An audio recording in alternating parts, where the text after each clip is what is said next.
അസ്സലാമു അലൈക്കും വറഹ്മത്തുള്ളാഹി. ബഹുമാനപ്പെട്ട സഅദ് റളിയല്ലാഹു അൻഹു വുളൂ ചെയ്തുകൊണ്ടിരിക്കുകയാണ്. പ്രവാചകൻ സല്ലല്ലാഹു അലൈഹി വസല്ലം തങ്ങൾ സഅദ് റളിയല്ലാഹു അൻഹുവിനെ അല്പസമയം നിരീക്ഷിച്ചു.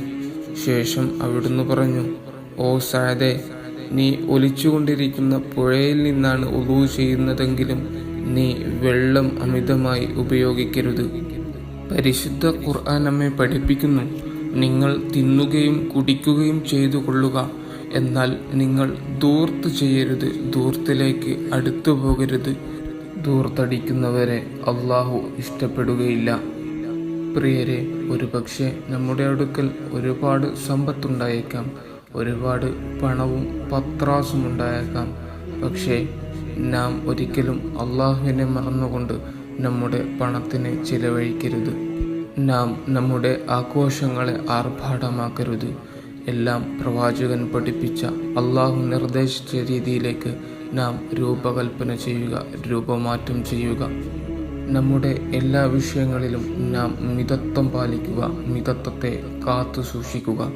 പ്രവാചകൻ സ്വല്ലല്ലാഹു അലൈഹി വസല്ലം നമ്മെ പഠിപ്പിച്ചില്ലേ, മിതത്വം പാലിക്കലാണ് നിങ്ങളിലേക്ക് ഏറ്റവും ഖൈറെന്ന്. പ്രിയമുള്ളവരെ, നമ്മുടെ ജീവിതത്തിൽ നാം മിതത്വം കാത്തു സൂക്ഷിക്കുന്നവരാകണം.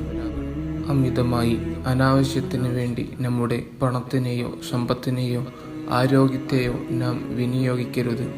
പരിശുദ്ധ ഖുർആൻ നമ്മെ മറ്റൊരു ആയത്തിലൂടെ പഠിപ്പിക്കുന്നു, താങ്കളുടെ കരം പിരടിയിലേക്ക് ബന്ധിപ്പിക്കപ്പെട്ടതാവരുത്, താങ്കളുടെ കരം പാടെ നീട്ടിയതുമാവരുത്.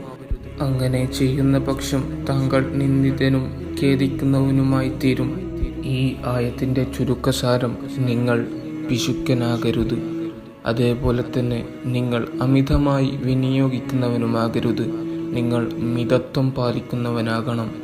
നമ്മുടെ ജീവിതത്തിൽ നാം മിതത്വം പാലിച്ചു തുടങ്ങുക. നാഥൻ തൗഫീഖ് നൽകട്ടെ. ആമീൻ.